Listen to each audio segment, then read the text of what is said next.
தமிழ் உதவி சேவை சகோதரத்துவ குழுமத்துக்கு வணக்கம். இன்றைய 178வது அறிவியல் அரங்கத்தில் நாம் நமக்காக என்ற காலகட்டத்தில் வாழ்ந்து வருகிறோம் என்பதை ஞாபகப்படுத்திக் கொண்டு நிகழ்ச்சிக்கு செல்வோம். முதலாவதாக இதில் இன்றை நடந்த ஒரு ப்ரொட்டஸ்ட் என்ற ஒரு வீடியோ கிளிப்போட இந்த ப்ரோக்ராம் ஆரம்பிக்க இருக்கிறோம். முக்கியமாக இந்த புலத்தையும் அகத்தையும் இணைக்கும் ஒரு நிகழ்வு. வரும் நினைவு தினமாக மட்டுமல்ல, ஒரு செயற்பாட்டு சிந்தனை உள்ள நாளாக நினைவு கூற வேண்டும் என்ற நோக்கில் இதை நாங்கள் உங்களுக்கு அளிக்கிறோம். நடவடிக்கைகளை ஊக்குவிக்கும் நாளாக இந்த நாள் அமைய வேண்டும் என்று வேண்டிக் கொண்டு இந்த வீடியோ கிளிப்பை பார்க்கறதுக்கு செல்வோம். நன்றி.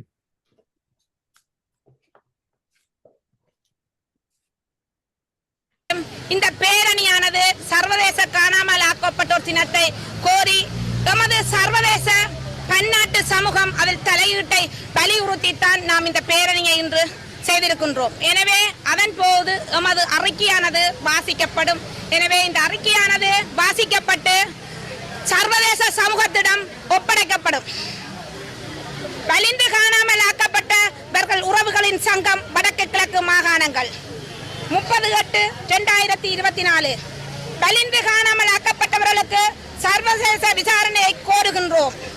இலங்கையில் வடக்கு மற்றும் கிழக்கில் வலிந்து காணாமல் ஆக்கப்பட்டவர்களின் உறவுகளாகிய நாம் உலகளாவிய அதிகமாக எண்ணிக்கையாக காணாமல் போனவர்கள் கொண்ட ஒரு நாட்டின் நீதிக்கான எங்கள் போராட்டத்தின் உறுதியாக இருந்து வருகின்றோம். இந்த சர்வதேச காணாமல் ஆக்கப்பட்டோர் தினத்தில் நீதியை நிலைநாட்டுமாறு சர்வதேச சமூகத்தை மீண்டும் ஒரு முறை கேட்டுக்கொள்கின்றோம். வலிந்து காணாமல் ஆக்கப்படுவது என்பது உலகளாவிய ஜனநாயகம், மனித உரிமைகள் மற்றும் முழு மக்களுக்கும் எதிரான ஒரு ஆயுதமாக பயன்படுத்தப்பட்டு வருவதாக ஐக்கிய நாடுகள் சபை வலியுறுத்துகின்றது. முதலாம் உலகப் போர் மற்றும் இரண்டாம் உலகப் போரில் போது தோன்றிய பலவந்தமான காணாமல் ஆக்கப்போதல் இலங்கை போன்ற நாடுகளில் உள்ள சமூகங்களை இலக்கு வைத்து இன ஒடுக்குமுறையில் கருவியாக மாறியுள்ளன. மரணத்தை போலின்றி பலவந்தமான காணாமல் ஆக்கப்படுதல் என்பது மிகவும் நயவஞ்சமான ஆயுதமாகவும் இது முழு சமூகத்திற்கும் நீண்டகால துயரத்தையும் ஆழ்ந்த உளவியல் சித்திரவதையையும் ஏற்படுத்துகின்றது. ஈழத்தை பொறுத்தவரையில் வலிந்து காணாமல் ஆக்கப்படுதல் முள்ளிவாய்க்காலில் ஆரம்பமாகவில்லை. எமது உரிமை போராட்டம் ஆரம்பிக்கப்பட்ட காலம் தொட்டு இலங்கை அரசானது ஈழத்தமிழ் மக்களுக்கு எதிரான திட்டமிட்ட இன ஒடுக்குமுறை கருவியாக இதனை பாவித்து வந்துள்ளது. முள்ளிவாய்க்காலிலே உச்சகட்டத்தை அடைந்த இலங்கையில் இனப்படுகொலை போரின் இறுதி கட்டத்தில் 1,46,679 பேர் கொல்லப்பட்டு காணாமல் ஆக்கப்பட்டு உள்ளனர் என மன்னார் மறை மாவட்டத்தின் ஆஜர் ராஜப் ஜோசப் தெரிவித்துள்ளார். அவர்களது உறவினர்களால் இலங்கை பாதுகாப்பு படையினரில் ஒப்படைக்கப்பட்ட 21,000க்கும் மேற்பட்டவர்கள் உட்பட பலவந்தமாக காணாமல் போனவர்களின் எண்ணிக்கை 50,000க்கும் மேல் என மதிப்பிடப்பட்டுள்ளது. தமிழ் மக்களுக்கு எதிரான இனப்படுகொலையின் ஒரு திட்டமிட்ட தந்திரோபாயமாக இலங்கையால் பலவந்தமாக காணாமல் போக செய்தல் பயன்படுத்தப்பட்டது. இது அவர்களின் திட்டமிட்ட இனவழிப்பு கணிசமான பங்களித்தது. போரின் இறுதி கட்டத்தில் 59க்கும் மேற்பட்ட குழந்தைகள் இலங்கை அரசாங்கத்திடம் ஒப்படைக்கப்பட்டனர். பின்னர் வலுக்கட்டாயமாக காணாமல் ஆக்கப்பட்டனர். முள்ளிவாய்க்காலில் குழந்தைகளுடன் சரணடைந்த இந்த 59 குழந்தைகளும் மற்றும் அவர்களுடன் சரணடைந்தவர்கள் 21,000க்கும் மேற்பட்டு வலிந்து காணாமல் ஆக்கப்பட்டவர்களுக்கு என்ன நடந்தது என்பது சர்வதேசத்திடம் நீதி வேண்டி தொடர்ந்து போராடி வருகின்றோம். 59க்கும் மேற்பட்ட சிறுவர்கள் பலவந்தமாக காணாமல் ஆக்கப்படுவதன் மூலம் சிறுவர் வலுக்கட்டாயமாக காணாமல் ஆக்கப்படுதல் இலங்கை உலகில் முன்னிலையில் உள்ளது. சிறுவர் உரிமைகளை நிலைநிறுத்துவதும் இனப்படுகொலையை வரையறுக்கும் பாணியில் ஈடுபட்டுள்ள ஐக்கிய நாடுகள் சபை இலங்கை அரசை திருப்திப்படுத்துவது எமது மக்களுக்கு ஆழ்ந்த வேதனையை அளிக்கிறது. தமிழர்கள் உரிமை போராட்டத்தின் போது குறிப்பாக முள்ளிவாய்க்காலிலும் அதன் முன்னரும் பின்னரும் வலிந்து காணாமல் போனவர்கள் பற்றி பதில்களை தொடர்ந்து ஈழத்தமிழ் மக்களாகிய நாம் கோருகின்றோம். வலுக்கட்டாயமாக காணாமல் ஆக்கப்பட்டவர்கள் மற்றும் கொல்லப்பட்டவர்கள் உட்பட சரணடைந்தவர்களின் கதி என்ன என்பதை இலங்கை அரசு வெளிப்படுத்த வேண்டும். போர் முடிவடைந்த பின்னர் பலவந்தமாக காணாமல் ஆக்கப்பட்டோரின் 300க்கும் மேற்பட்ட உறவினர்கள் நீதிக்காக போராடும் போது தங்கள் அன்புக்குரியவர்களுக்கு என்ன நடந்தது என அறியாமலே இறந்துள்ளனர். 2024 ஆகஸ்ட் 22 ஐக்கிய நாடுகளின் மனித உரிமைக்கான உயர் ஸ்தானிகர் வெளியிட்ட அறிக்கையில் பலவந்தமாக காணாமல் ஆக்கப்பட்டவர்கள் தொடர்பில் கவனம் செலுத்தும் உறவினர்கள் மற்றும் சமூக சேவையாளர்களை இலக்காக கொண்டு அச்சுறுத்தல் மற்றும் துன்புறுத்தலில் தொடர்ச்சியான போக்கை எடுத்து காட்டுகிறது. காணாமல் போனவர்களின் குடும்பங்கள் உண்மையை வெளிக்கொணர அல்லது இழந்த தங்கள் அன்புக்குரியவர்களுக்கு துக்கம் அனுசரிக்க முயற்சிக்கும் போது பாதுகாப்பு படையினரின் அச்சுறுத்தல்கள், கைதுகள் மற்றும் கண்காணிப்புகள் எதிர்கொள்கின்றனர் என குறிப்பிடப்பட்டுள்ளது. எனவே சர்வதேச குற்றங்களை செய்வதாக கூறப்படுபவர்களை உலகளாவிய நீதி உட்பட தேசிய அதிகார வரம்புகள் ஊடாக விசாரித்து வழக்கு தொடர ஐநா மனித உரிமைகள் பேரவை மற்றும் உறுப்பு நாடுகள் ஒத்துழைக்க வேண்டும் என்ற பரிந்துரைகளை உயர் ஸ்தானிகர் அறிக்கை உள்ளடக்கியுள்ளது. பொறுப்பு கூறலை முன்னெடுப்பதற்கான புற சர்வதேச சட்டங்களை ஆராய்ந்து பொருளாதார தடைகளை போன்ற நடவடிக்கைகளை பரிசீலிக்கவும் இது பரிந்துரைக்கின்றது.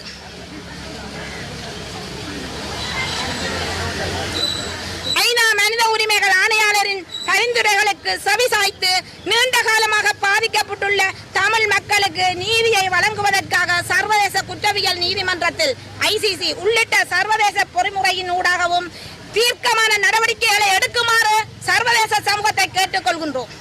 போர் முடிவடைந்து 15 வருடங்கள் நீதி கோரியும் பின் இன்றுடன் 749 நாட்கள் தொடர்ச்சியாக வீதி போராட்டங்களை முன்னெடுத்து வருகின்றோம். எமது போராட்டத்தை இலங்கை அரசால் அடக்க முடியாது என்று எங்கள் அன்புக்குரியவர்களுக்கு என்ன நடந்தது என்ற உண்மையை தேடுவதற்கு இனப்படுகொலைக்கான நீதியை சர்வதேச பொறிமுறைகள் மூலம் தேடுகின்றோம்.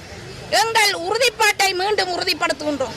வடக்கு கிழக்கு வளைந்து காணாமல் ஆக்கப்பட்டவர்கள் மாவட்டங்களின் தலைவிகளாக மன்னார் மாவட்டம் உதயச்சந்திரா அவர்களும், கிளிநொச்சி மாவட்டத்தில் கோகிலவாணி அவர்களும், யாழ் மாவட்டத்தில் சிவபாதம் இளங்கோதை என்பவரும், திருவோணமலையில் செபஸ்டியான் தேவி, முல்லைத்தீவு மாவட்டத்தில் மரியசுரை ஈஸ்வரி, மட்டக்களப்பு மாவட்டத்தில் அமல்ராஜ் அமலநாயகி, வவனியாவில் சிவானந்த ஞானிதா, அம்பாராயில் தம்பராசா செல்வாணி என்பவர்கள் இந்த அறிக்கையிலே கையெழுத்திட்டு நாம் சர்வதேச சமூகத்திடம் ஒப்படைக்கின்றோம்.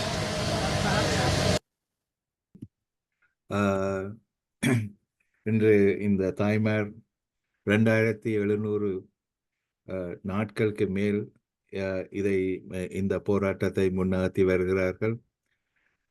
இந்த தாய்மாருக்கு இருக்கிற ஆதங்கம், தாங்கள் கையளித்த பிள்ளைகளை அல்லது குடும்பத்தினரை காண முடியாமல் தவிக்கிற ஒரு சூழ்நிலையை நாங்கள் இதில் பார்க்கின்றோம். இதில் பங்கு பெற்றினவர்களில் 300 பேருக்கு மேற்பட்டவர்கள் இத்தவரையில் காலம் கடந்து போய் மரணித்துள்ளார்கள் என்றால் அவர்களுடைய வேதனையை நாங்கள் ஓரளவுக்கு விளங்கிக் கொள்ளக்கூடியதாக இருக்கும். 15 வருட காலம் ஒரு காணாமல் போனவரின் பொறுப்பு கூறலை ஏற்க முடியாத அரசுடன் எவ்விதமான நடவடிக்கைகளை நாங்கள் மேற்கொள்ளலாம் என்பதை ஆராயவும் இந்த நாளை நினைவு கூறுவோம். எங்கள் அரசியல் கலாச்சாரங்களில் அவைகளை உள்வாங்குவது அவசியமாகும். இதில் உலகளாவிய மனித உரிமை சமூகங்களையும் இணைப்பது ஒரு முக்கிய வேலை திட்டமாக அமையும். ஏனெனில் இலங்கையில் போராடும் சமூகத்திற்குள் அதிக நாட்களாக போராடி மாய்த்து கொண்டவர்களின் சூழ்நிலைகள் மிக மோசமாக உள்ளது. அரசாங்கத்தின் கெடுபிடிகள், போலீசாரின் கெடுபிடிகள், அவர்களை தொடர்ந்து அச்சுறுத்துகிற விதங்கள் மிக மோசமாக இருப்பதனால் அவர்களுடைய பாரங்களை நாங்கள் சுமக்க வேண்டிய ஒரு தேவை ஒன்று இன்றைக்கு உருவாகியுள்ளது. மனித அபிமானத்துடன் தமக்கென்று உள்ள தமிழ் பிரதேசத்தில் சுதந்திரமாக வாழ்வது எவ்வாறு சாத்தியமாகும் என்பதை அறிய ஒரு சிவில் சமுதாய ஆவலர், சிந்தனையாளர், செயற்பாட்டாளரை அழைத்து வந்துள்ளோம். அவர்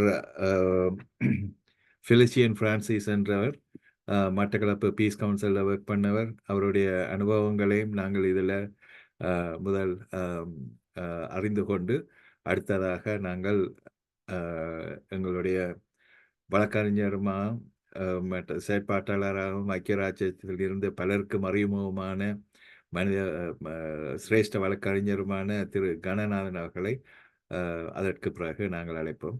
முதலில் ஃபெலிசியன் பிரான்சிஸ் அவர்களை அழைக்கிறேன். அவர் ஃபாதர் மில்லர் என்று கிழக்கு மாகாணத்தில் பொறுப்புடன் நடந்து கொண்ட ஒரு பாதையாளர் வேலை செய்தவர். அவருடைய சாட்சியங்கள் பலகவாக இருந்தாலும் அவர் சைக்கோ சோஷியல் செயற்பாட்டாளராக இருந்தபடியால் அவருக்கு மக்களை சந்திக்கக்கூடிய சூழ்நிலைகள் உருவாகினது.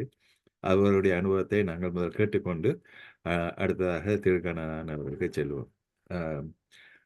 நன்றி. ஓகே, நன்றி, வணக்கம். இப்படியான ஒரு அரங்கத்தில் நாங்கள் எல்லோரும் இந்த இடத்தில் சந்திப்பது மிகவும் ஒரு பாராட்டத்துக்குரிய விடயம் முதலாவது.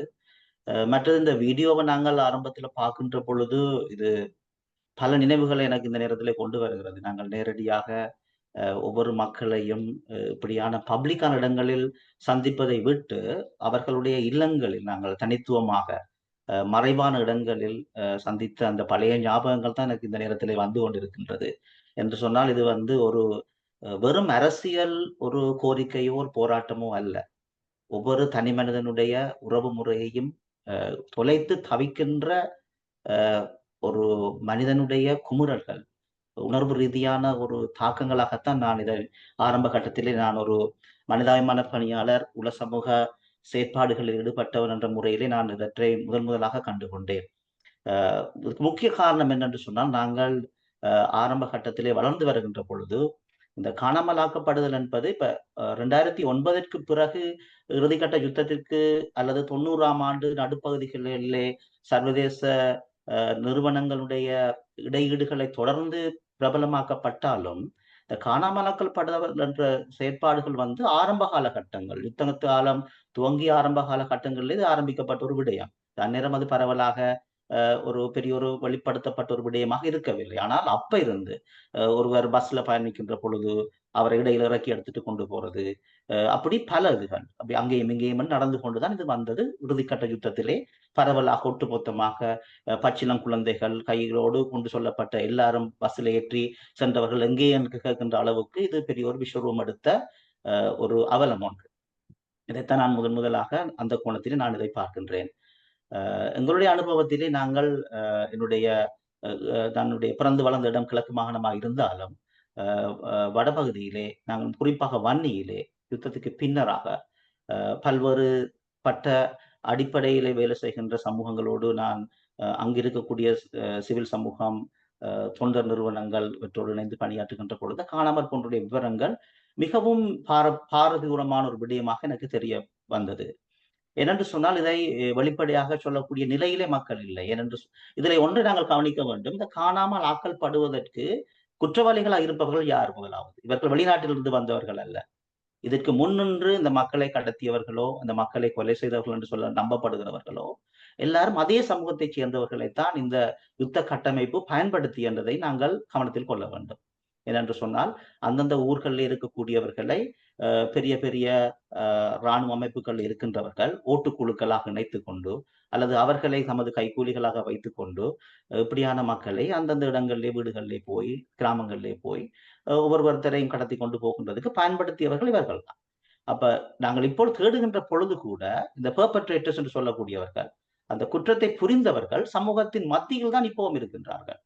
அப்ப எனக்கு நல்ல ஞாபகம் இருக்கிறது, 2015ஆம் ஆண்டு நல்லாட்சி அரசாங்கம் ஆட்சிக்கு வந்த பிறகு காணாமல் போன சங்கங்களும் மக்களுடன் நாங்கள் இணைந்து ஒரு வெளிப்படையான ஒரு கோரிக்கையை வைப்பதற்காக ஒரு ஆர்ப்பாட்டம் என்று சொல்வதையும் விட ஒரு மௌன விரதத்தை ஒரு பொது வழியிலே நடத்தி ஒரு கோரிக்கையை முன்வைத்தார்கள். அப்போது ஜனாதிபதியாக வந்தவர் 2015 வந்த வந்த வந்த ஜனாதிபதிக்கு இதை முன்வைக்குவதற்கு முன் வந்தார்கள் மக்கள். அந்த இடத்துல நாங்கள் பார்க்கின்ற பொழுது சுத்தி இருந்து வீடியோ பண்றது, மக்களை அச்சுறுத்தக்கூடிய விஷயங்கள் நடக்கிறது. சிவில் குளோத்ல வந்து கொண்டு யாரை நீங்கள் இளைஞர்கள் எல்லாரும் உங்களில் இருக்கக்கூடிய எல்லாம் புலிகள் என்று ஒட்டுமொத்த லேபிளை ஒட்டிவிட்டு அவர்களை அச்சுறுத்துகின்ற பாங்கான போக்குகளைத்தான் நாங்கள் அப்பொழுது இருந்த ஒரு நல்லாட்சி அதிகாரம் என்று ஒரு அரசாங்கம் வரும், இதில் ஒரு நம்பிக்கை கொண்டு வருவோம் என்கின்ற ஒரு காலப்பகுதியிலே இது பப்ளிக்காக வெளிப்படையாக நடந்த ஒரு விடயம் உண்டு. அடுத்தது நாங்கள் இதில் இன்னும் ஒன்று கவனிக்க வேண்டிய விஷயம் வந்து, இவர்கள் சுத்தி கொண்டிருக்கின்றார்கள் மக்கள் வெளிப்படையாகவே உணர்ச்சி வசப்பட்டு கதைக்கின்ற மக்கள் வந்து அவர்களுக்கு எந்த ஒரு அரசியல் ஒரு அட்டவணையோ நிகழ்ச்சி நிரலோ ஒன்றும் அவர்களிடம் இல்லை. அவர்கள் தங்களுடைய ஆழ்மனதில் இருக்கக்கூடிய வேதனையைத்தான் இப்படி வெளிப்படையாக பல்வேறு இடங்களிலும் இந்த மக்கள் கதைத்து கொண்டு வருகிறார்கள். அவர்கள் குற்றம் சாட்டுகின்றவர்கள் நிச்சயமாக உண்மையிலேயே சம்பந்தப்பட்டவர்களாகத்தான் கூடிய அளவுக்கு இருக்கின்றார்கள், உள்ளூரிலே நாங்கள் அறிந்து கொள்ளக்கூடிய மட்டங்களிலிருந்து பார்க்கின்ற பொழுது. ஆனால் இதுவரைக்கும் இவ்வாறு திரிகின்றவர்கள் ஒருவரேனும் இதுவரைக்கும் இந்த குறிப்பிட்ட சொல்லக்கூடிய பல்வேறு அரசாங்கங்களாலே இவர்கள் யாரும் விசாரிக்கப்படவும் இல்லை, இவர்கள் யாரும் கைது செய்யப்படவும் இல்லை. நாங்கள் அறிந்த ஒரே ஒரு சம்பவம் வந்து செம்மணி தொடர்பான ஒரு குற்றச்சாட்டு கொண்டு அரசாங்கத்திலே வைக்கப்பட்டு அந்த சம்பந்தப்பட்ட ஒரு ராணுவ அதிகாரி மாத்திரம்தான் இலங்கை வரலாற்றிலே நாங்கள் அறியக்கூடியதாக இருக்கிறது நீதிமன்றத்தாலே சந்திக்கப்பட்ட ஒருத்தர். இறுதியாக அவருக்கு என்ன நடந்தது என்றது எங்களுக்கு தெரியும். ஜனாதிபதியினுடைய பொது மன்னிப்பின் மூலமாக விடுதலை செய்யப்பட்டார். இப்படியான ஒரு காலச்சூழல், ஒரு அரசியல் சூழலில் தான் இந்த மக்கள் தங்களுடைய குரலை சர்வதேசத்தை நம்பி வைத்துக் கொண்டிருக்கின்றார்கள். இதில் அடுத்த கட்டமாக நாங்கள் கேட்கக்கூடிய ஒரு விடயம் வந்து, இதனால என்ன பிரயோசனம் கிடைக்கின்றது? ஏனென்று சொன்னால் இந்த கேள்வியை அந்த ஊரில் இருக்கக்கூடிய மக்களை இவர்களை பார்த்து கேட்கக்கூடிய ஒரு ஒரு அவலமான நிலையும் காணப்படுகின்றது. நீங்கள் ஏன் இன்னும் இதை பற்றி கதைத்துக் கொண்டிருக்கிறீர்கள்? அவர்களை விட்டு போட்டு நீங்கள் உங்களுடைய வாழ்க்கையை மீண்டும் கொண்டு நடத்தத்தானே வேண்டும் என்கின்ற ஒரு போக்கான ஒரு அபிப்பிராயமும் அந்த இடத்துல இருப்பது மிகவும் வேதனைக்குரியான ஒரு விடயம். அது இன்னும் ஒரு வகையில் நாங்கள் பார்க்கின்ற பொழுது சமூகத்திலே இருக்கக்கூடிய ஒரு விரக்தி அல்லது இதுக்கு மிச்சமங்களால் ஒன்றும் செய்ய முடியாது, கையாளாகத்தன்மையான ஒரு நிலைக்கு தள்ளப்பட்ட ஒரு சமூகமாக இந்த சம்பவங்கள் மக்களை நெருக்குவாரத்துக்குள் கொண்டு போகின்ற ஒரு நிலையை நாங்கள் பார்க்கின்றோம். ஆனால் அந்த நேரத்திலே வந்து ஐக்கிய நாடுகள் தொடர்பான விசாரணையாளர்கள் குறிப்பிட்டு சொன்ன ஒரே ஒரு விடயம், இப்பொழுது நான் அதை ஞாபகத்திலே கொண்டு வர விரும்புகிறேன். நீங்கள் இப்படி கதைப்பதால் தான் நாங்கள் இப்படி இந்த நாட்டுக்குள்ளே வந்து இந்த விசாரணைகளை மேற்கொள்ளக்கூடிய முயற்சிகளிலே ஈடுபடலாம். அப்ப அவர்கள் மக்களிடம் நேரடியாக சொன்ன ஒரே ஒரு விடயம், உங்களுடைய குரல்களை நீங்கள் தொடர்ச்சியாக எழுப்புவதால் தான் நாங்கள் உள்ளே வரலாம். அப்ப அந்த ஒரு விடயத்தை தவிர மற்றும்படி இதன் மூடாக என்ன நடக்க போகுது என்ன நடக்காது என்று நாங்கள் அனுமானிப்பதை விட சர்வதேசத்தினுடைய கவனத்தை கொண்டு வருவதற்கு இந்த மக்களுடைய ஒரு அவர்களுடைய விடாப்பிடியான ஒரு விட்டு கொடுக்காத தொடர்ச்சியான அந்த கடினமான அந்த அனுபவங்களுக்கு கூடாக அவர்கள் இறுதி வரைக்கும் நின்று கொண்டு போகிற ஒரு விடயத்தை தான் நாங்கள் குறிப்பிட்டு சொல்லலாம். மற்றது உள்ளார்ந்த அரசாங்க கட்டமைப்புகள் என்பது அது எல்லோரும் பரவலா இருந்த ஒரு விடயம். இலங்கையினுடைய அரசாங்கத்தினுடைய செயற்பாடுகள் எல்லாம் ஏதாவது ஒரு கமிஷனை வைத்துக் கொண்டு காலத்தை கடத்துவது, அது எந்த விடயம் என்றாலும் தான். ஆகவே குற்றம் சுமத்தப்பட்ட ஒரு அரசாங்கமே ஒரு கட்டமைப்பை உருவாக்கி இந்த மக்களுக்கு ஒரு தேவையான அவர்கள் தேடுகின்ற அந்த நியதியை கொடுப்பார்கள் என்பது போகும் ஒரு கேள்விக்குறி. ஏனென்று சொன்னால் பல்வேறு கட்டத்திலே நான் அறிந்த மட்டத்திலே நான் வேலை செய்த மக்களே என்னிடம் கூறிய ஒரு விடயம், எங்களை நிர்பந்திக்கின்றார்கள் மரண சாட்சி பத்திரத்தை எடுத்துக்கொள்ளுங்கள் என்று, அல்லது நான் உங்களுக்கு அதற்கான நட்டஈடுகளை பெற்றுத் தருகிறோம், இதை எடுத்துக்கொண்டு போங்கள் என்று சொல்கின்றார்கள். அதுல இன்னும் ஒரு சில இடங்கள்ல நான் பார்த்தது ஒன்று, சர்வதேச விசாரணைகளுக்கு வருகின்றவர்களுக்கு கூட சில மொழிபெயர்ப்பாளர்களை திட்டமிட்டு உள்ளே புகுத்தி மக்களை ஒரு அச்சுறுத்தக்கூடிய அல்லது வந்து ஒரு பிரஷர் என்று சொல்லுவாங்க, அவர்களுக்கு கொடுக்கக்கூடிய அழுத்தங்களை, நீங்க இதை போய் சாம வேண்டிட்டு போங்க, என்ன இப்படி காய்க்கிறது, என்ன பிரயோசனம் வரப்போகுது என்கின்ற பல்வேறு உத்திகளை இந்த மக்கள் மீது திணித்துவதை நாங்கள் பார்க்கக்கூடியதா இருக்கிறது. வெளிப்படையான அச்சுறுத்தல்கள், அவருடைய அலுவலகங்கள் அடித்துடைக்கப்படுதல், உதாரணமாக அமலனாகி போன்றவர்கள் மோட்டார் சைக்கிளில் இடிக்கப்பட்டு கொலை செய்யப்படுவதற்கான முயற்சிகள், இப்படி பல வழியான தாக்குதல்களை இந்த மக்கள், அது குறிப்பாக பெண்கள் இதில் முகம் கொடுத்து கொண்டு இப்படியான நிலையில அவர் இருப்பதைத்தான் நாங்கள் இதுவரைக்கும் பார்த்து கொண்டு வருகின்றோம். ஆனால் உண்மையிலேயே சர்வதேச சமூகமும் சட்டங்களும் என்னத்தை தான் இவர்களுக்கு கொடுக்க போகுது என்பது வந்து நாங்கள் சொல்லுவோம், ஒரு இருட்டறையிலே இல்லாத கருப்பு பூனையை தேடுவது போலதான் என்று சொல்லக்கூடிய ஒரு நிலையில தான் இது இப்பொழுது இருக்கின்றது. ஆனால் இந்த மக்களுடைய பலம் வந்து உண்மையிலே நாங்கள் மெச்சப்பட வேண்டிய ஒரு விஷயம் ஒன்று. அவர்கள் இதுவரைக்கும் அந்த அந்த உணர்வோடு இதுவரைக்கும் செய்வதற்கு கூடிய அளவுக்கு தமிழ் சமூகம் ஒட்டுமொத்தமாக அதை கைவிட்டுடக்கூடாது என்பது என்னுடைய ஒரு எண்ணமாக நான் சொல்லக்கூடியதாக ஒன்றாக இருக்கின்றது. மற்றும்படி உங்களுடைய இந்த கலந்துரையாடலை தொடர்ந்து செய்வதற்கும் வேண்டுமான கேள்விகள் நீங்கள் எதுவும் கேட்க வேண்டும் என்று சொன்னால் என்னுடைய அனுபவத்திலே நான் அதை பிற்பாடு சொல்லுவதற்கு நான் தயாராக இருக்கிறேன். நன்றி. நன்றி திரு பிரான்சிஸ் அவர்களே. நீங்கள் வேலை சுமந்தவராக இதில் எங்களோட கலந்து கொண்ட எங்களோட ஷேர் பண்ண விஷயங்களுக்காக நன்றி. அடுத்ததாக திரு கனா அவர்களை அழைக்கிறேன். அவர் எங்களுடைய சிரேஷ்ட சட்டத்தரணியும் எங்களுடைய செயற்பாட்டாளரும் மக்களுக்குள்ள ஒரு அறிமுகமான ஒருவராக திகழ்கின்றார். அவருடைய ஒப்பீனியனையும் நாங்கள் இதில் தரும்படி கேட்டுக்கொள்கிறேன். நன்றி திரு. வணக்கம். ஃபெலிஷியன் மிக முக்கியமான பாயிண்ட்ஸ் எல்லாத்தையும் சொல்லியிருக்கிறார். மற்றது என்னை பொறுத்த மட்டும் இது எப்படி இப்போ இலங்கைக்குள் நீதி கிடைக்காத ஒரு சூழ்நிலையில் இந்த சர்வதேச பொறிமுறைகள் ஊடாக நாங்கள் நீதி கிடைப்பதற்கு முயற்சிகள் செய்யலாம் என்றதை பல இடங்களில் பார்த்துருக்கிறோம். இருந்தாலும் திருப்பியும் ஞாபகப்படுத்தி முக்கியமாக இந்த வலிந்து காணாமல் போனவர்கள் தொடர்பாக இந்த சட்ட விடயங்களை நாங்கள் முயற்சி செய்யலாம் என்று கூறலாம் என்று விரும்புகிறேன். முதலாவது நாங்கள் பல வருடங்களாக முயற்சி செய்து கொண்டிருப்பது இந்த ஹியூமன் ரைட்ஸ் கவுன்சில் ஊடாக, அதனூடாக வரக்கூடிய அழுத்தங்கள், அதனூடாக இலங்கைக்கு அழுத்தங்களை கொண்டு ஊடாக உருவாக்கக்கூடிய பொறிமுறைகள், முக்கியமாக அதன் ஒரு UNHCR ப்ரோசஸ் காரணமாக இந்த OMP என்றது உருவாக்கப்பட்டது, office for the missing persons. இருந்தாலும் அது வெறுமனே சர்வதேச சமூகத்தை ஒரு கண்துடைப்பை செய்வதற்காகத்தான் உருவாக்கப்பட்ட ஒரு பொறிமுறையாக இருந்து கொண்டிருக்கின்றது. இன்னும் சரியாக இயங்கவில்லை. சரியாக அவர் அந்த பொறிமுறை ஊடாக நீதி கிடைப்பல் என்பது கஷ்டமாக இருந்து கொண்டிருக்கின்றது. மற்றது இலங்கை அரசாங்கத்திற்கு அழுத்தம் கொடுக்கக்கூடிய இன்னொரு விடயம் இந்த அதுவும் ஹியூமன் ரைட்ஸ் கவுன்சில் உருவாக்கிய எவிடன்ஸ் கலெக்ஷன் மெக்கானிசம். அது தற்பொழுது தொடர்ந்து இயங்கிக் கொண்டு இருக்கின்றது. எனினும் UN ஐக்கிய நாடுகள் சபையில் இருக்கின்ற நிதி பற்றாக்குறைகள் மற்ற அரசியல் காரணமாக பின்னடைவுகளை சந்தித்திருந்தாலும் தங்களுக்கு இருக்கின்ற ரிசோர்ஸஸுடன் இவ்வளவு தூரம் செயற்பட முடியுமோ செய்திருக்கின்றார்கள். அது ஒரு ஆதாரங்களை திரட்டுகின்ற ஒரு பொறிமுறை. ஆகவே அந்த ஆதாரங்களை வைத்துக்கொண்டு அதுவும் சர்வதேச, அதாவது ஐக்கிய நாடுகள் சபையினுடைய அங்கீகாரம் பெற்ற ஒரு பிரிவு, ஒரு அலகு, அத்துடன் சர்வதேச சட்டங்களை கம்ப்ளை பண்ணுகின்ற மாதிரி அந்த ஆதாரங்களை திரட்டுகின்ற ஒரு பொறிமுறை இயங்கிக் கொண்டிருக்கின்றது. அது எங்கு ஒரு நீதிமன்றத்தில் ஒரு சந்தர்ப்பம் கிடைக்கின்றதோ, கிடைக்கும் பொழுது அவர்கள் திரட்டிய ஆதாரங்களை வைத்து குற்றவியல் வழக்குகள், கிரிமினல் வழக்குகள் தொடரக்கூடிய வாய்ப்பு இருக்கின்றது. அடுத்தது சில ஹைபிரிட் இன்குவாரிஸ் அல்லது ஹைபிரிட் பொறிமுறைகள். அதான் 2015 ஹியூமன் ரைட்ஸ் கவுன்சிலில் இலங்கை ஏற்றுக்கொண்டது, நாங்கள் ஒரு உலக பொறிமுறையை உருவாக்குவோம் என்று. அது முதல் ஒரு ஹைபிரிட், அதாவது கலப்பு பொறிமுறையாக ஆரம்பித்து பின்னர் பல விடயங்களை அவர்கள் தவிர்த்து விட்டு ஏறத்தாழ ஒரு உலக பொறிமுறையை தான் உருவாக்குவதாக உறுதியளித்திருந்தார்கள். எனினும் அதுவும் எந்த விதத்துக்கும் ஒரு பலனையும் கொடுக்கவில்லை. எந்த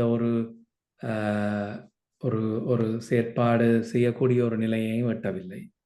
இது இலங்கையில் இந்த 2015, அதாவது யுத்தம் முடிந்த பிறகு நடந்த வரலாறு மாத்திரமில்லை, இது காலாகாலமாக இலங்கையில் நடந்து கொண்டிருக்கின்ற விடயம். அதாவது இம்ப்யூனிட்டி, எந்த விடயங்களையும் ஒரு பொறிமுறையை உருவாக்குகின்றோம் என்று ஒரு அரசியல் வாக்குறுதிகளை கொடுப்பார்கள், பின்னர் ஒரு பொறிமுறைகளை உருவாக்குகின்றோம் என்று சில விடயங்களை செய்வார்கள், அதன் பின்னர் எதையும் மக்கள் சரியான நீதியை பாதிக்கப்பட்டவர்கள் சரியான நீதியை பெற்றுக்கொள்ளுமாறு ஒன்றையும் உருவாக்குவதாக இல்லை.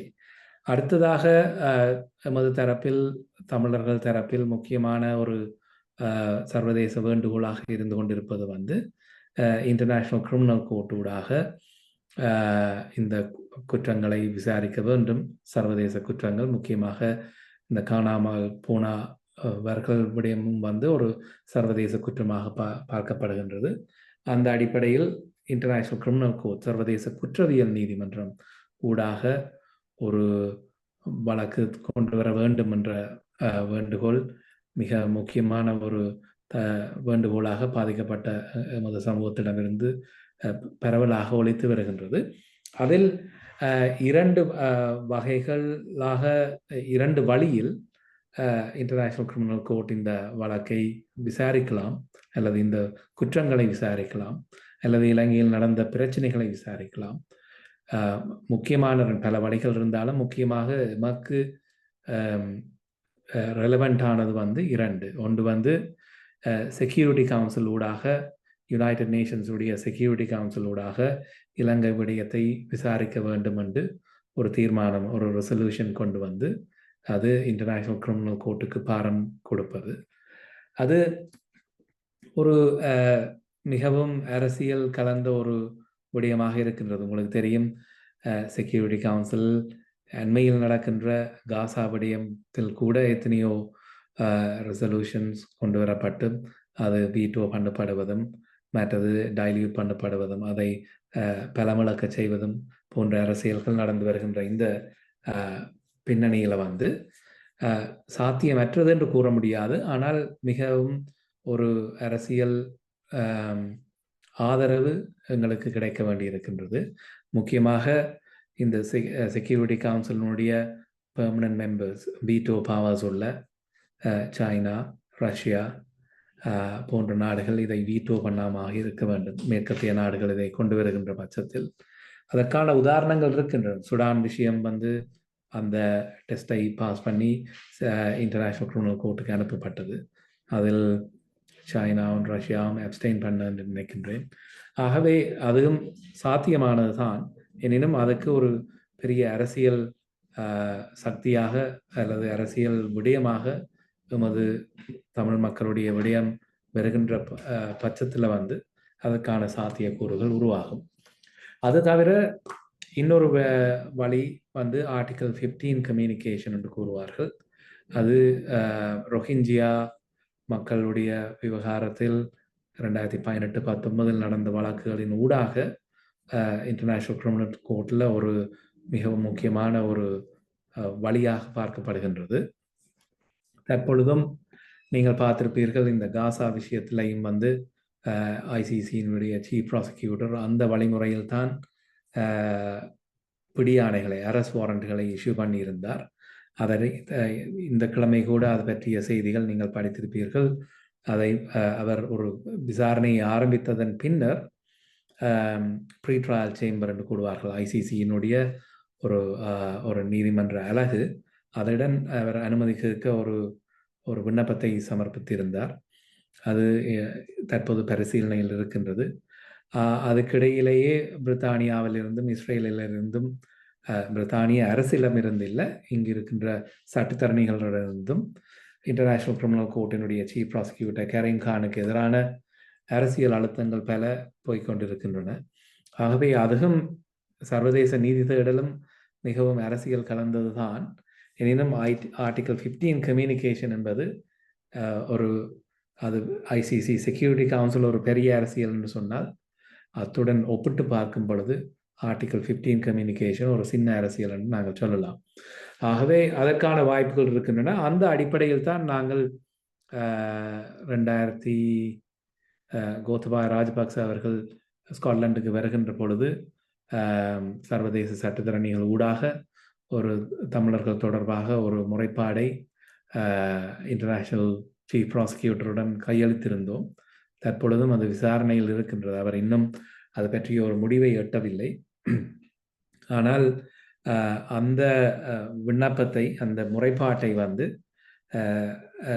கடந்த கிழமை வெளிவந்த ஹியூமன் ரைட்ஸ் கமிஷனருடைய அறிக்கையும் வந்து கோடிட்டு காட்டுகின்றது. அதுவும் ஒரு வழிமுறையாக தமிழர்களுக்கு இருக்கின்றது, இலங்கையில் பாதிக்கப்பட்டவர்கள் இருக்கின்றது என்று. ஆகவே அந்த ஹியூமன் ரைட்ஸ் கமிஷனர் அதை ஹைலைட் பண்ணது, கோடிட்டு காட்டியது வந்து அதிக எதிர்பார்ப்பை நான் கொடுக்க விரும்பவில்லை. ஆனால் அந்த கம்யூனிகேஷன் ஊடாக அடுத்தடுத்த கட்டங்களை அந்த முறைப்பாடு செய்யக்கூடிய சாத்தியக்கூறுகள் இருக்கின்ற என்பதை அது சற்றாக காட்டுகின்றது என்பதுதான் என்னுடைய தாழ்மையான கருத்து. அத்துடன் அந்த இன்டர்நேஷனல் கிரிமினல் கோர்ட் மாத்திரம் இல்லாமல் ஹியூமன் ரைட்ஸ் கமிஷனருடைய அறிக்கையில் வந்து இன்டர்நேஷனல் கோர்ட் ஆஃப் ஜஸ்டிஸையும், சர்வதேச நீதிமன்றம், அது குற்றவியல் நீதிமன்றம் அல்ல, சர்வதேச நீதிமன்றம், இன்டர்நேஷனல் கோர்ட் ஆஃப் ஜஸ்டிஸ் ஊடாகவும் தமிழர்கள் சார்பாக, இலங்கையில் பாதிக்கப்பட்டவர்கள் சார்பாக நீதி பொறிமுறைகளை, நீதி தேடலை காணலாம் என்று ஹியூமன் ரைட்ஸ் கமிஷனர் குறிப்பிட்டிருக்கின்றார். அதில் பல வகைகளில் ஐசிஜேக்கு வந்து ஒரு வழக்கு போகலாம். முக்கியமாக நாங்கள் காசா விஷயத்தில் பார்த்தது, மற்றது ரோஹிங்கியா விஷயத்திலையும் பார்த்தது வந்து ஜெனசைட் கன்வென்ஷனூடாக, இனப்படுகொலை தொடர்பான சர்வதேச சாசனம், ஜெனசைட் கன்வென்ஷன், அதனூடாகத்தான் அந்த 2 வழக்குகளும் இன்டர்நேஷனல் கோர்ட் ஆஃப் ஜஸ்டிஸை எட்டியிருக்கின்றன. ஆகவே அது எமது விடயத்திலும் ஒரு முக்கியமான ஒரு பொறிமுறை. எனினும் அது ஜெனசைடா இல்லையா என்பதை பல இடங்களிலும் வந்து நிராகரித்தலும், சில அரசியல் வட்டங்களில் வந்து ஜெனசைட் என்பதை ஏற்றுக்கொள்ளுகின்ற ஒரு தன்மையும் இருந்து வருகின்றது. எனினும் இதில் முக்கியமாக நாங்கள் வழங்கிக் கொள்ள வேண்டியது, இன்டர்நேஷனல் கோர்ட் ஆஃப் ஜஸ்டிஸுக்கு இந்த வழக்கு ஒரு நாடு தான் கொண்டு போக வேண்டும். ஆகவே அது இன்னொரு அரசியல். ஆகவே செக்யூரிட்டி கவுன்சில் ரூட் என்பது ஒரு மிகப்பெரிய அரசியல். ஆர்டிகிள் 15 கம்யூனிகேஷன் ஒரு சின்ன அரசியல் என்று நாங்கள் சொன்னால், ஐசிஜே ஜெனசைட் கன்வென்ஷனோ இல்லை இன்னும் 2-3 கன்வென்ஷன்ஸ் நான் பேச வேண்டியிருக்கின்றது. அந்த கன்வென்ஷன்ஸ் ஊடாக கொண்டு போது ஒரு நடுத்தர அரசியல் என்றால் ஒரு நாடு முன் வந்தால் போதும். ஐக்கிய நாடுகள் சபையில் அங்கத்தவராக இருக்கின்ற ஒரு நாடு அந்த வழக்கை கொண்டு வருவதற்கு, ஐசிஜே முன்னால் கொண்டு வருவதற்கு முன் வந்தால் போதுமானது. ஆகவே அது ஒரு நடுத்தர அரசியல் என்று நாங்கள் பார்க்கலாம். ஆகவே அதில் ஜெனசைட் கன்வென்ஷன் ஊடாக ஒரு சாத்தியம் இருக்கின்றது. அடுத்தது வந்து டோர்ச்சர் கன்வென்ஷன் ஊடாகவும் போகலாம். அதுவும் இலங்கையில் பரவலாக ஹியூமன் ரைட்ஸ் ரிப்போர்ட்ஸ் வந்து 30-40 வருடமாக நான் ஹியூமன் ரைட்ஸ் அறிக்கைகளை படிக்க தொடங்கின காலத்திலிருந்து உள்ள சர்வதேச அறிக்கைகள் எல்லாம் கூறுவது, இலங்கையில் சித்திரவதை என்பது வைட் ஸ்ப்ரெட் அண்ட் சிஸ்டமேட்டிக், பரவலாகவும் குறிப்பாகவும் செறிந்து நடக்கின்றது என்று சொல்லி. ஆகவே அந்த அடிப்படையில் வந்து டோர்ச்சர் கன்வென்ஷனூடாக ஐசிஜேயில் ஒரு வாய்ப்பு இருக்கின்றது. அதையும் ஒரு நாடு கொண்டு வர்றதுக்கு முன்வர வேண்டும்.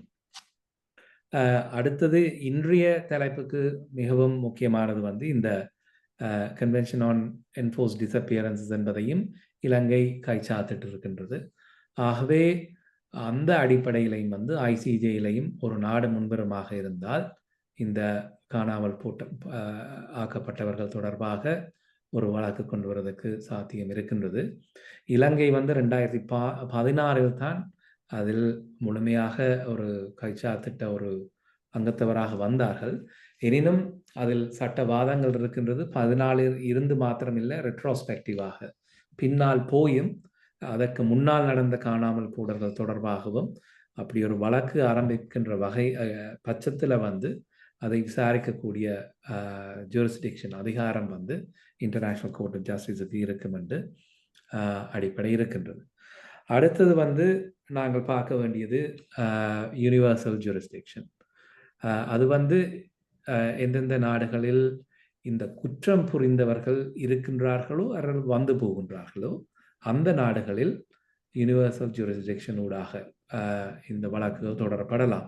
இப்போ பிரித்தானியாவில் வந்து ஒரு விசாரணை ஒன்று ஆரம்பிக்கப்பட்டிருக்கின்றது. அது நீங்கள் பல பேரும் அறிந்திருப்பீர்கள். இலங்கையில் நடந்த பத்திரிகையாளர் நிமலராஜன் தொடர்பான அவருடைய மரணம் தொடர்பாக கொலை தொடர்பானதாகவும் ஆரம்பித்து அதில் இருக்கின்ற சிறப்பம்சம் என்னவென்றால் ஒரு இன்வெஸ்டிகேஷன், ஒரு விசாரணையை ஆரம்பித்து விட்டால் அது வெறுமன ஒரு குற்றத்தோட மாத்திரம் நின்று கொள்ளாது. அது தொடர்பாக அந்த குற்றம் புரிந்தவர்கள் வேறு ஏதும் குற்றம் இருந்தவர்களா என்று பார்க்கின்ற அந்த அவர்களுடைய வீச்சை வந்து அதிகரிக்கலாம். ஆகவே அது நிமலராஜன் கொலையில் ஆரம்பித்த அந்த விசாரணை, நமது ஸ்காட்லாந்து யார்டினுடைய விசாரணை SO15 என்று கூறுவார்கள். அவர்கள்தான் சர்வதேச குற்றங்களை விசாரிக்கின்ற போலீஸ் அலகு நமது ஸ்காட்லாந்து யார்டில்.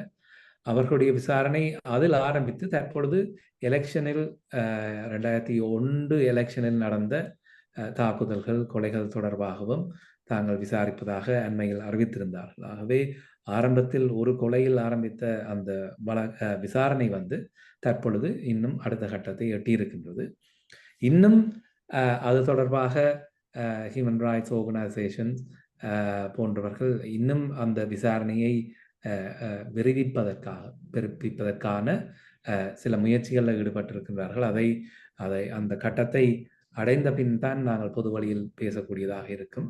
ஏனென்றால் இங்கு பிரித்தானியாவில் வந்து பல குற்றவாளிகள் இருக்கின்றார்கள், இந்த குற்றங்களை புரிந்தவர்கள் வந்து போகின்றார்கள். ஆகவே அந்த சந்தர்ப்பத்தில் வந்து யூனிவர்சல் ஜூரிஸ்டிக்ஷன் ஊடாக பிரித்தானிய அரசாங்கத்தினுடைய காவல்துறை இந்த இன்வெஸ்டிகேஷன்ஸை ஆரம்பித்து விட்டது. அந்த விசாரணை வந்து அடுத்தடுத்த கட்டங்களை அடையக்கூடிய வாய்ப்புகள் நிறைய இருக்கின்றன. முக்கியமாக இந்த லேபர் அரசாங்கம் ஆட்சிக்கு வந்ததன் பின்னர் அது வந்து ஏனென்று கேட்டால், நாங்கள் எந்த ஒரு விசாரணையும் ஐக்கிய நாடுகள் சபையினுடைய விசாரணையாக இருக்கட்டும், பிரித்தானியாவில் இருக்கின்ற காவல்துறையினுடைய விசாரணையாக இருக்கட்டும், ரிசோர்சஸ், ஃபைனான்சியல் ரிசோர்சஸ் முக்கியமாக. ஆகவே அதுக்கு அந்த அரசாங்கம் முக்கியத்துவம் கொடுக்குமாக இருந்தால், அதற்கான நிதியை இந்த அதிகாரிகளுக்கு கொடுப்பார்களாக இருந்தால், ஊக்குவிப்பை கொடுப்பார்களாக இருந்தால், அந்த விசாரணைகள் அடுத்த கட்டத்தை அடையும். ஆகவே லேபர் அரசாங்கம் வந்ததன் பின்னர் இருக்கின்ற 1-2 சில சிறப்பம்சங்கள் என்று கூறினால், எங்களுடைய அட்டர்னி ஜெனரலாக வந்திருப்பவர் ரிச்சர்ட் ஹேமர் என்று. அவர் ஒரு மிகவும் அனுபவம் வாய்ந்த ஒரு சர்வதேச சட்டத்தரணி. அது மாத்திரம் இல்லாமல் பல விடயங்களில், சர்வதேச விடயங்களில் ஆணித்தரமாக பல விசாரணைகளை நடத்த வேண்டும், சர்வதேச சட்டத்தில் வந்து மிகவும் நம்பிக்கை வைத்தவர். ஆகவே இந்த யூனிவர்சல் ஜூரிஸ்டிக்ஷன் என்றது விடயம் வந்து ஏன் நான் அட்டர்னி ஜெனரலை குறிப்பிட்டு சொல்லுகின்றேன் என்று சொன்னால், அந்த விசாரணையை ஆரம்பித்து அடுத்த கட்டத்தை நகர்த்தும் பொழுது அட்டர்னி ஜெனரல் தான் அதற்கு கன்சென்ட்டை கொடுக்க வேண்டும், சம்மதத்தை கொடுக்க வேண்டும். ஆகவே ரிச்சர்ட் ஹேமர் அட்டர்னி ஜெனரலாக இருப்பது எங்களுக்கு ஒரு உற்சாகத்தை கொடுக்கின்றது. ஏனென்றால் அந்த விடயத்தில் வந்து போலீஸ் வந்து இந்த விசாரணையை அடுத்த கட்டங்களுக்கு எடுக்கும் பொழுது அவருடைய அந்த ஒத்துழைப்பு இருக்கும் என்று நாங்கள் நம்புகின்றோம். மற்றது ரிசோர்சஸ் விடயமாகவும் வந்து இந்த அரசாங்கம் வந்து முக்கியமாக டேவிட் லாமியா இருக்கட்டும், கியர் ஸ்டாமராக இருக்கட்டும், ரிச்சர்ட் ஹேமராக இருக்கட்டும், அனைவரும் வந்து சர்வதேச சட்டத்திறனிகளாக இருந்தவர்கள், சர்வதேச நீதி பரிபாலனத்தில் வந்து நம்பிக்கை வைத்தவர்கள். ஆகவே அவர்களுடைய அரசியல் ஆதரவு இருக்கும் பொழுது இந்த யூனிவர்சல் ஜூரிஸ்டிக்ஷன் சம்பந்தமான விசாரணைகளும் ICC விசாரணைகளும் அடுத்தடுத்த கட்டங்களுக்கு போகலாம் என்று நான் நம்புகின்றேன். இதைத்தான் நான் இன்று சுருக்கமாக கூற விரும்புகின்றது. இதுக்கு மேலே நாங்கள் எதன் பேச வேண்டும் என்று சொன்னால் கேள்வி பதிலூடாக பேசுவோம். நன்றி. நன்றி திரு கண்ணன் அவர்களே. நீங்கள் சர்வதேச சட்டத்தை எடுத்து உரைத்த விதம் எங்களுக்கு ஒரு பாதையை காட்டியுள்ளது. நாங்கள் அதற்கான முயற்சியை முன்னெடுக்க வேண்டும். ஆனால் இந்த பிரச்சனையில பற்றிய கேஸுகள் வந்து எங்கள் தமிழர்கள் வந்து இதற்கான ஆரம்ப வேலைகள் ஆரம்பித்திருக்கிறார்கள். உதாரணத்துக்கு மிக இப்போ எங்கள்கிட்ட இருந்த எம்ப்ளமேட்டிக் கேசஸ் அல்லாட்டி அப்படியான கேசஸை வந்து ஒரு வழக்கறிஞர் குலாம் வந்து அதை முன்னெடுக்கிறதான நிலைமையில் ஏதாவது இருக்கிறதா தமிழருக்குள்?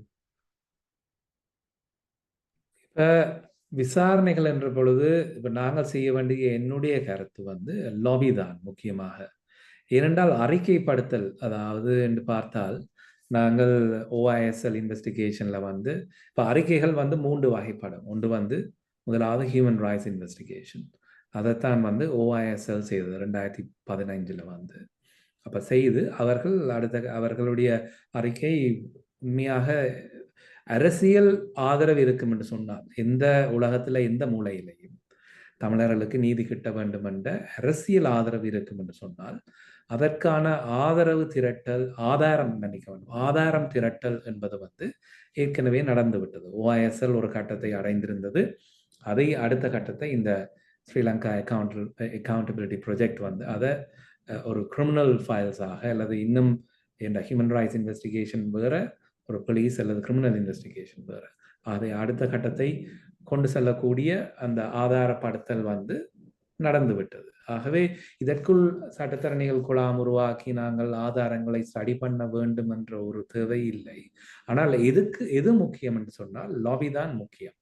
ஆகவே எங்களுக்கு எந்த நாட்டில் வந்து இப்போ கனடா, யூகே, இப்போ லேபர் அரசாங்கம் வந்ததன் பின்னர் ஒரு சார்பான நிலைப்பாடு தென்படுவது போக தெரிகின்றது.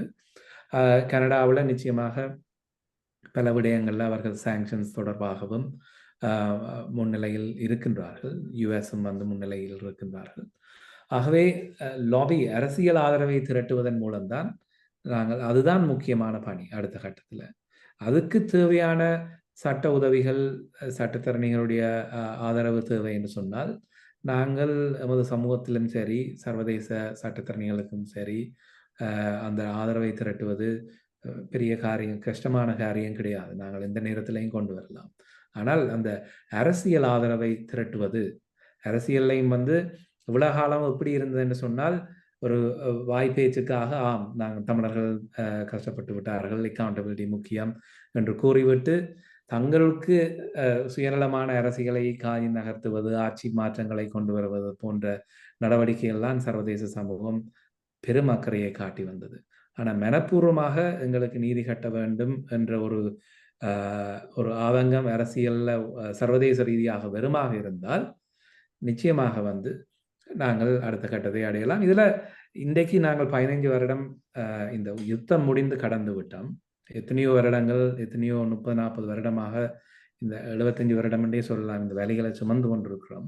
இதுல முக்கியமானது வந்து இந்த சர்வதேச நீதி தேடல் எங்களுக்கு மாத்திரம் இல்லை. இன்றைக்கு வந்து எந்த சமூகம் எடுத்தாலும், நீங்கள் இன்றைக்கு காசா நிலைமையை பாருங்கள், இவ்வளவு சர்வதேச ஆதரவு இருந்தும் ஒவ்வொரு நாளும் கண்ணுக்கு முன்னால எத்தனையோ கொலைகள் நடந்து கொண்டிருக்கின்றன. இருந்தாலும் இன்றைக்கு அதை ஒரு முழுமையான யுத்த நிறுத்தத்தை கொண்டு வருவதற்கான அரசியல் வராமல் இருக்கின்றது. ஆகவே நாங்கள் தொடர்ந்து முயற்சிக்க வேண்டும். இதை சொல்லும் பொழுது பல பேருக்கு மிகவும் சலிப்பாகவும் வேதனையாகவும் இருக்கும். இருந்தாலும் தொடர்ந்து இந்த அரசியல் லாபியை செய்யும் பொழுது ஒரு நேரத்துல வந்து அதற்கான வாய்ப்புகள் உருவாகும். இன்றைக்கு வந்து நான் இந்த வாய்ப்புகளை அதிகம் மிகைப்படுத்த விருப்பமில்லை. இருந்தாலும் ஒரு அடுத்த கட்டத்தில் ஒரு சாதகமான நிலைகள் வருவது எங்களுக்கு தெரிகின்றது. என்ற இந்த யுஎன்எச் ஹியூமன் ரைட்ஸ் கமிஷனருடைய அறிக்கை வந்து அதை காட்டுகின்றது. மற்றது அவருடைய அறிக்கையில் வந்து 11 நாடுகள் வந்து தங்களிடம் ஆதாரங்களை கேட்டிருக்கின்றன என்றும் கோடிட்டு காட்டியிருக்கின்றார்கள். ஆகவே யூனிவர்சல் ஜூரிஸ்டிக்ஷனாக இருக்கட்டும், ஐசிசி விசாரணையாக இருக்கட்டும், இந்த எவிடன்ஸ் கலெக்ஷன் மெக்கானிசம் செய்த வேலை வந்து பிரயோசனமாக அமையும். அரசியல் சரியாக நமது முயற்சியூடாக கைகூடி வரும் பொழுது நிச்சயமாக இந்த வழக்கு அடுத்த கட்டத்தை அடையும். நன்றி. திரு சென்கந்தையா அவர்கள் இங்கு இருக்கிறபடியால் அவர்கிட்டையும் வந்து இந்த சர்வதேச இன்றைக்கு முயற்சியில் வந்து ஐக்கிய நாடு சபையில் இந்த பென் ஹோல்டராக இருக்கிறது யூகே. இந்த இப்போ வர்ற காலகட்டத்தில் இந்த அக்கௌண்டபிலிட்டி இஷ்யூஸை வந்து அடுத்த கட்டத்தில் கொண்டு போக வேண்டிய ஒரு நிர்பந்தம் ஒன்று ஏற்பட்டு இருக்குது. அதுக்கு யூகே என்ன விதத்தில் இதை முன்னுக்கெடுக்க போகுதுன்றதை பற்றி திரு சென்கந்தை அவர்கள் ஏதாவது எங்களோட ஷேர் பண்ண முடியும்? நன்றி சார்ல்ஸ். முதற்கண் இந்த தமிழ் ஹெல்ப்லைன் இன்றைக்கு இந்த முக்கிய நாளில் இதை ஆர்கனைஸ் பண்ணதுக்கு மிகவும் நன்றி. அதில் பெரிசியன் ஒரு முக்கியமான விடயத்தை சொல்லியிருந்தார். இந்த பெண்மணிகள் அங்கு இரவு பகலாக போராடுவதில் என்ன இருக்கின்றது என்று ஆக்கள் கேட்பதென்று உண்மையாக என்ன இருக்குது என்பதை அவரை குறிப்பிட்டிருந்தார். இவன் யூஎன் ஆக்களே சொல்லிக்கணும், நீங்கள் இப்படி செய்கிறபடியாத்தான் நாங்கள் இங்கு வந்து இதை செய்யத்தக்கதாக இருக்குதுண்டு. அதே போலத்தான் இன்றும் நீங்கள் இந்த சின்ன டிஸ்கஷன் ஒழுங்குபடுத்தினபடியாத்தான் நான் இப்போ 45 மினிட்ஸாக இருந்து வடிவாக லிசன் பண்ணி நோட்ஸ் எடுக்கத்தக்கதாக இருக்குது. என்னை பொறுத்த நான் ஒரு ஆப்டிமிஸ்ட், அது ஒரு பிரச்சனையாக இருக்கலாம். ஆனால் எனக்கு தெரியும் இந்த பிரச்சனையில அணுகிறதுக்கு ஒரு முறை இருக்குது. நீங்கள் அந்த பெண்மணிகளுடைய அந்த ப்ரெஸ் கான்ஃபரன்ஸை நீங்கள் அதில் போட்டிருந்தீர்கள். அதிலே இந்த முக்கியமான இதுகள் அவர்கள் என்ன சொல்கின்றார்கள் என்றால், இன்டர்நேஷ்னல் கம்யூனிட்டி தங்களுக்கு ஹெல்ப் பண்ணும் என்றும் அதைத்தான் தாங்கள் எதிர்பார்க்கும் என்றும், இது 2009 வந்து ஒரு சம்பவம் இல்லை, இது இப்போ தொடர்ந்து இருக்கின்றது என்று. எனவே இந்த சந்தர்ப்பத்தில் நான் என்ன சொல்ல விரும்புகின்றேன் என்றால், காலங்காலமாக அந்த இலங்கை சுதந்திரம் அடைந்த நாளிலிருந்து அங்கிருந்த தமிழ் அரசியல் தலைவர்கள் இப்படியான விடயங்களை அவர்களும் சேர்ந்து தவிர்த்து கொண்டார்கள். அதை பற்றி பெருசாக கதைக்கிறதில்லை. ஆனால் கவலையாக இருக்கிறது, இன்றைக்கு இருக்கிற அரசியல் தலைவர்களும் தங்களுடைய மீட்டிங்கில் இதுகளை பற்றி பதவன்றதை எனக்கு தெரியல. நானும் கேட்டுக்கொண்டு தான் இருக்கிறேன். இப்போ வேறு நாடுகளில் என்றால் பொலிட்டிஷியன்ஸுக்கு ஒரு ஃபோக்கஸ் இருக்குது, இதுதான் என்று கதைப்பேன். நான் இந்த கண்ட்ரிக்கு 82 வந்தேன்னா, அப்போ சவுத் ஆப்பிரிக்காவில் அந்த இதுகள் நடக்கும்போது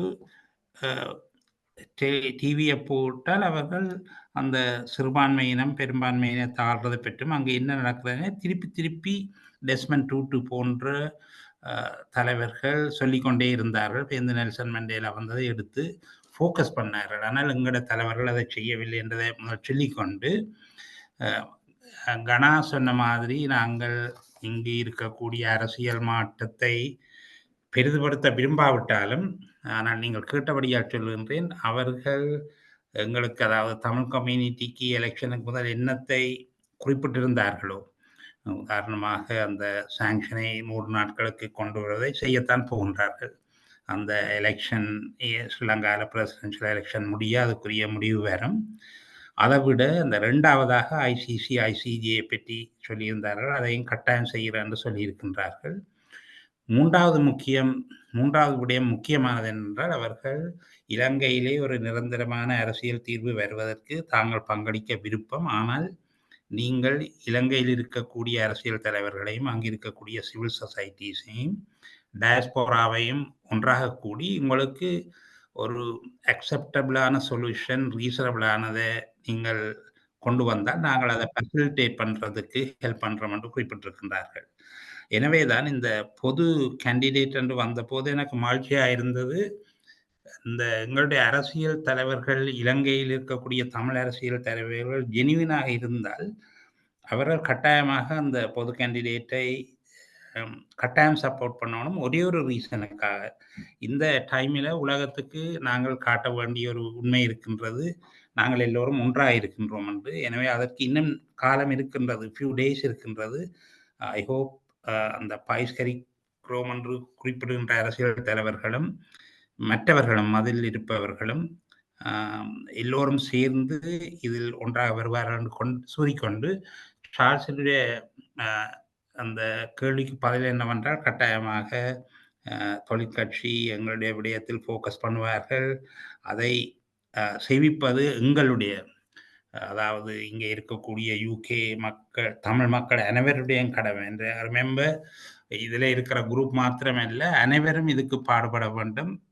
எனக்கு தெரியும் கனவே செய்திருக்கின்றார்கள், ஆனால் தொடர்ந்து செய்ய வேண்டும். இன்னொரு விடயத்தை நான் குறிப்பிடுகின்றேன். உங்களுக்கு தெரியும், அண்மை காலத்தில் இங்கு ஒரு சின்ன ஒரு ரைட்ஸ் மாதிரி வந்தது உண்டு. நான் பார்த்தேன், நான் இங்கே இருக்கக்கூடிய அந்த புகழகமாண்டு இருக்கக்கூடிய ஹை கமிஷனர் ஒரு ஜூம் மீட்டிங்கை கூப்பிட்டு கதைச்சிருந்தார். எங்களுடைய தமிழாக்கள் அந்த சந்தர்ப்பத்திலே போய் சுட்டி காட்டி இருக்கணும், அங்கேயும் இப்படித்தான் ரைட்ஸ் வந்தது, ஆனால் நீங்கள் என்ன செய்தீர்கள், இங்கே என்ன நடந்தது என்றதை கம்பேர் பண்ணி கதைச்சிருக்கணும். ஆனால் அதை ஒரு தரம் செய்யவில்லை. எனவேதான் இந்த தருணத்தில் என்னுடைய ரிக்வெஸ்ட் என்னென்றால், எஸ், தொடர்ந்து இவற்றை செய்வது முக்கியம். இன்றைக்கு இந்த டிஸ்கஷன் ஆக்சுவலி எங்களுடைய சைடில், அதாவது தொழிற்கட்சி சார்பாக நாங்கள் தொடர்ந்து வேலை செய்வோம். நான், கனா, பெலிஷியன், அப்படி பல பேர், நான் ஆக்களை நேம் பண்ண விரும்பவில்லை, எல்லோரும் லேபர் பார்ட்டியோட சேர்ந்து வேலை செய்கின்றோம். அதுக்குரிய ஆவணம் செய்வோம் என்று குறிப்பிட விரும்புகின்றேன். நன்றி. நன்றி. நீங்கள் செய்த அதே மாதிரி சில முயற்சிகளை இதில் பங்கு கொண்டு இருக்கிற டாக்டர் அருண் சிவா அவர்களும் செய்திருந்தார்கள். நான் அவர் கையும் தூக்கியிருக்கிறார். நான் அவரை அழைக்க விரும்புகிறேன், அவருடைய எக்ஸ்பீரியன்ஸை ஷேர் பண்றதுக்கு. Doctor Arun. So if you don't mind, I'll speak in English. Forgive me, because Tamil is I left Sri Lanka when I was 13, and it is a second language to me. So first of all, I think I think we need to give full credit to Ghana. There's essentially two people who have been behind all our international legal actions.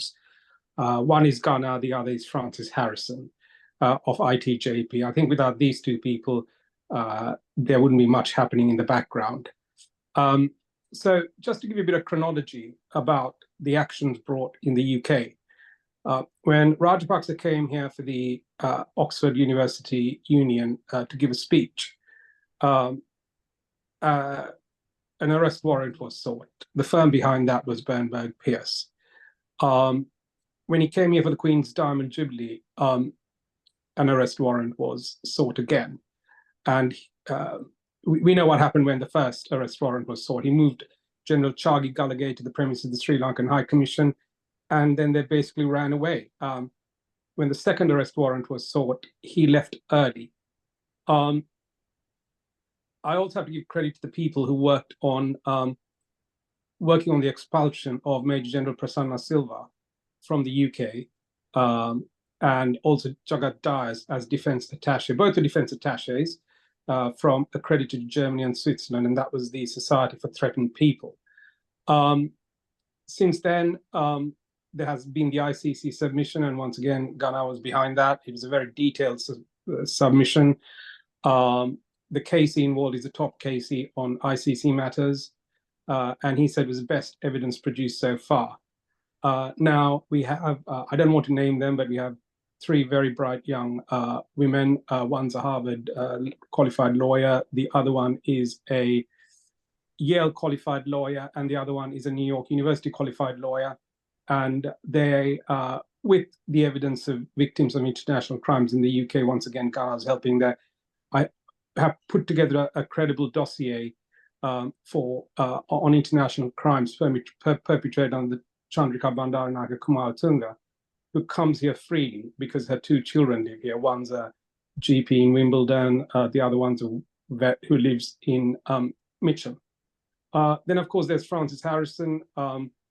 She issued civil proceedings against Gota. She was responsible for Jagat Jayasuriya and Kamal Gunaratna running away from South America. And of course, when Gota went to Singapore, she was responsible for making sure that they made him leave the country within 2 weeks. And of course, very recently, the Australian Foreign Minister noted the participation of Shavindra Silva's daughter in a government-sponsored event. She won't participate in any Australian government-sponsored event. And that was because the US had sanctioned him and his family, or some of his family. And that's Francis. And I've got to give credit to Senana here, who's obtained a cast iron guarantee that Labour will sanction Sri Lanka's war criminals, which I'm afraid, despite our best efforts, we couldn't achieve with the Conservative government. I think we should also note that there are over 64 senior Sri Lankan military personnel. These are not my words. These are Gajendra Kumar Ponnambalam's words mentioned in Parliament, who cannot travel to Western countries because they're not granted a visa. So there's quite a lot of work happening. Because it's happened over a 14-year period, it sometimes goes unnoticed. Ghana mentioned the SF-15 inquiry as well, and the credible evidence that has been submitted to SLAP. So what I just want to say is kudos to and credit to everyone who's involved. but primarily I think a lot of it is driven by work by a handful of people. And I think if we are to actually achieve justice, political advocacy notwithstanding, because political advocacy only carries weight if it's backed up by legal power. And I think that legal ballast is provided by people like Ghana, Francis, some of the NGOs like Society of Threatened People. I think one point to note, the reason why the UNHRC is proceeding in the way it is with SLAP and so on, is because for Western governments, except for the US, for other Western governments, it's a very important multilateral forum for projecting foreign policy. The UK or other NATO countries don't have the ability to act unilaterally. And what these universal jurisdiction actions do is chip away at the credibility of the UNHRC.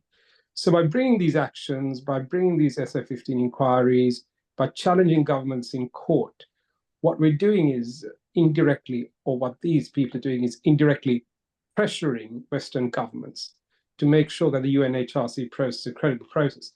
And we're seeing the outcome of that. So I've just briefly touched on some of the contributions made by key people. And, I think we need wider community participation in making sure that this happens. Equally, I think we also need it needs to be credible, not speculative. And thus far, the work done has been highly credible. And I think one of the latest things that has been happening is drawing attention to Tamils through the plight of the asylum seekers in the British Indian Overseas Territory. Once again, excellent work to people like Geet, Ghana, and all the lawyers acting for them. So fullest credit there. So these are painful, long drawn out processes. I think what we need is to induct bright, young, committed lawyers and human rights activists to ensure that this process is ongoing. Thank you. That was a very detailed contribution, and thank you so much for that.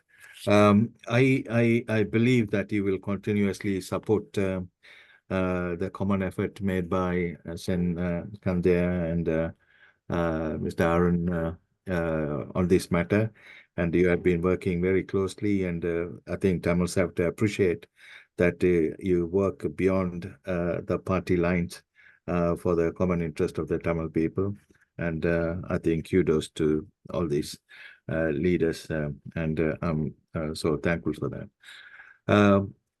இதில் மற்றவர்களுக்கு ஏதாவது கேள்விகள் இருக்குது என்றால் உங்களுடைய கேள்விகளை நீங்கள் கேட்கலாம், கையெழுத்தலாம், அல்லது சாட் பாக்ஸில் போடலாம். நாங்கள் உங்களுக்கான கேள்விகளை முன்னெடுப்போம். மற்றது உங்களுடைய கருத்துகள் இருந்தாலும், அல்லது இதில் பாதிக்கப்பட்டவர்கள் உங்களுடைய சூழ்நிலைகளை பற்றி இதில் விவரிக்க விரும்பினாலும், அல்லது இது மற்றவர்களோட கவனத்துக்கு கொண்டு வர வேண்டும் என்று விரும்பினாலும், இதில் முக்கியமானவர்கள் இருக்கிறார்கள். உங்களுக்கான ஒரு சந்தர்ப்பமாகவும் இது அமையலாம். மறுபடியால் இதில் பங்களிக்கக்கூடியவர்கள் தயவு செய்து கையெழுத்தவும். பங்களிக்க விருப்பம் இல்லை என்றால் நீங்கள் நேர தொடர்பு கொள்ள போறாலும் அது உங்களுடைய விருப்பம். ஆனால் இதில் பங்களிக்க விரும்புகிறவர்களுக்கான சந்தர்ப்பம் இது. அந்த நேரத்தில் நான் இன்னொரு கேள்வியை திரு கனா அவர்களை கேட்போம் என்று நீங்கள் ஏற்கனவே கூறியிருந்தீர்கள். இந்த international convention for protection of all persons from enforced டிஸப்பியரன்ஸை 2015 இது ஸ்ரீலங்கா ரட்டிஃபை பண்ணியிருக்கிறாங்க. இந்த லோவின் படி இந்த கேஸை முன்னுக்கு எடுக்கலாம் என்றதும் சொல்லப்பட்டிருந்தது. அப்படியான ஒரு பிரச்சாரத்துக்கான நேரமா இது அமைதா, அல்லது நாங்கள் இதை முன்னுக்கெடுக்க முடியாமல் இருக்கிறோமா? அதை பற்றி ஏதாவது உங்களால கூற முடியுமா? நாங்கள் எங்க நிற்கிறோம் இந்த விஷயத்தை பொறுத்தளவில் என்று? என்னை பொறுத்த மட்டும் அந்த வேலையை நீங்கள் பரவலா செய்யலாம்.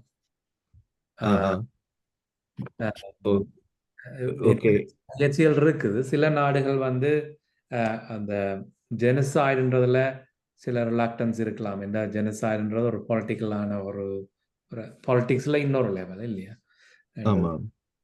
ஆனால் மற்ற கன்வென்ஷன் ஸ்டோச்ச கன்வென்ஷன் ஊடாகவும் இந்த சிஇடி ஊடாகவும் வழக்கு தொடர்றதுக்கு சில நாடுகள் முன்வரக்கூடிய வாய்ப்புகள் இருக்கிறது.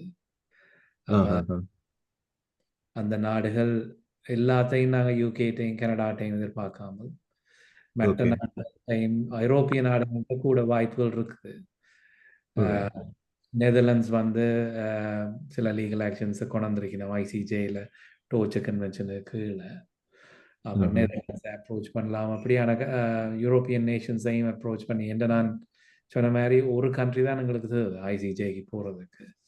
ஸோ அப்போ அதுகளையும் செய்ய வேணும்ன்றது தான் முக்கியம். எல்லாரும் ஒரே வேலையை செய்து கொண்டிருக்காமல் அதை இன்னொரு லாபியாக எடுத்து இன்னொரு ஆக்கள் பொறுப்பாக எடுத்து செய்யணும்னா அது நல்லா இருக்கும்.